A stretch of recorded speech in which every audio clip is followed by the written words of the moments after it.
pour toute personne qui donne la dîme, il n'est pas écrit dans la Bible que parce que tu donnes la dîme et que ton Dieu doit te bénir aussi financièrement. Non, ces versets-là n'existent pas. De Genèse à l'Apocalypse.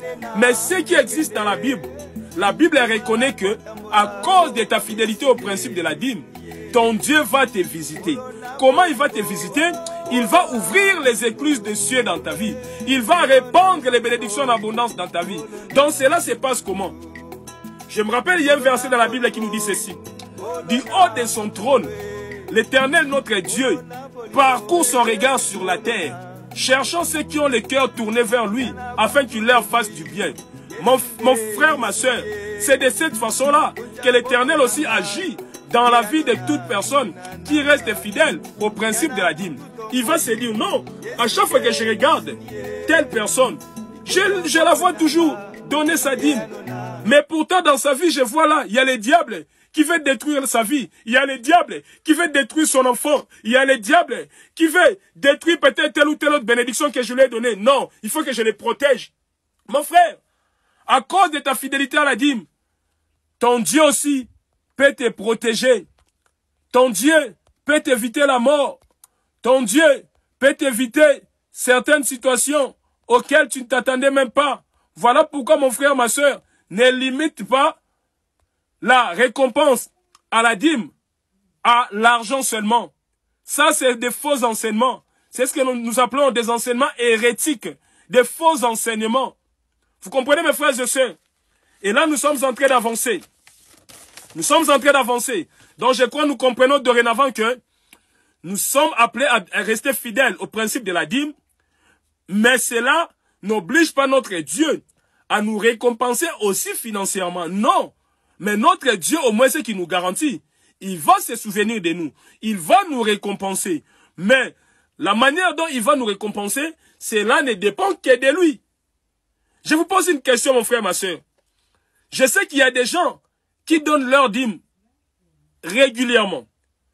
De janvier au mois de décembre, tous les mois, ils donnent.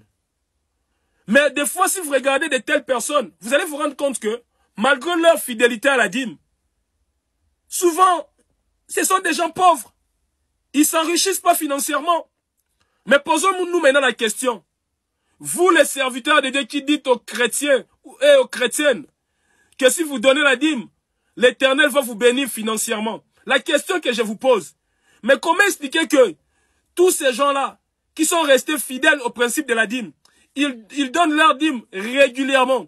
Tous les mois, ils donnent leur dîme. Mais des fois, si vous regardez la vie de ces personnes-là, malgré toute cette durée des temps où ils donnent toujours la dîme, vous allez vous rendre compte que ce sont des pauvres personnes financièrement.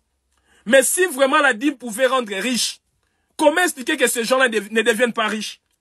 C'est parce que vous les enseignez mal. C'est parce que vous les escroquez.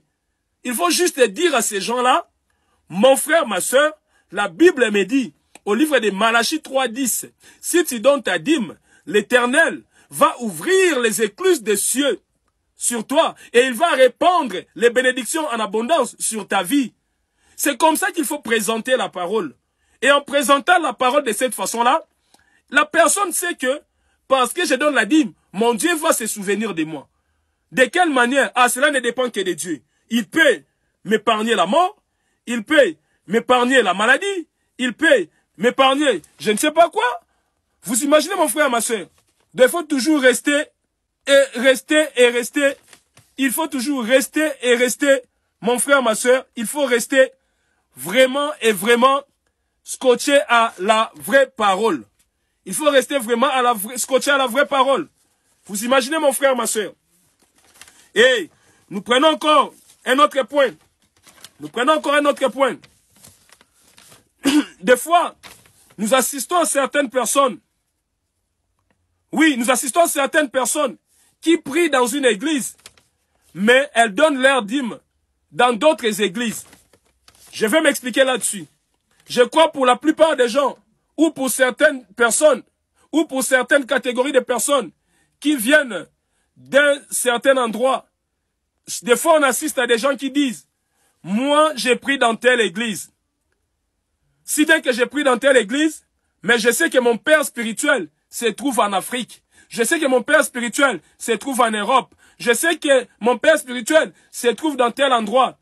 Donc, d'un côté, tu pries ailleurs, mais de l'autre côté, tu prends ta dîme, tu envoies là-bas. Moi, je dirais, tu es animé de mauvais cœurs. Tu es animé de mauvaise foi. Comment expliquer que tu pries dans une église, mais ta dîme, tu la donnes dans une autre? C'est pas du tout chrétien. C'est pas du tout chrétien. Voilà pourquoi ton Dieu te rappelle encore ce soir. Voilà pourquoi ton Dieu te rappelle encore ce soir. Il est encourageant de donner ta dîme là où tu pries. Parce que là où tu pries, tous les mois on paye les loyers. Là où tu pries, tous les mois on paye les factures. Là où tu pries, tous les mois nous sommes confrontés à des dépenses qui nécessitent de l'argent. Tous les mois, on a vraiment des dépenses à faire. Il faut remplacer les chaises. Il faut réparer les instruments de la musique. Il y a beaucoup de dépenses qu'on fait. Mais toi, tu ne veux pas participer à ces dépenses. Toi, ce qui t'arrange, c'est seulement venir prier. Mais concernant la participation aux dépenses de l'église, tu ne veux pas les faire. Toi, tu préfères envoyer ton argent à l'église où tu priais. Ça peut être en Afrique, ça peut être en Europe. Laisse-moi te dire, mon frère, ma soeur, ce n'est pas du tout catholique ce que tu fais. Ce n'est pas du tout catholique ce que tu fais, mon frère, ma soeur. Il est conseillé de donner ta dîme là où tu pries. Car cet argent-là va nous aider. Cet argent-là va nous aider, mon frère, ma soeur. Cet argent-là va nous aider. Cet argent-là va nous aider à faire face à toutes les dépenses qui se doivent, mon frère, ma soeur.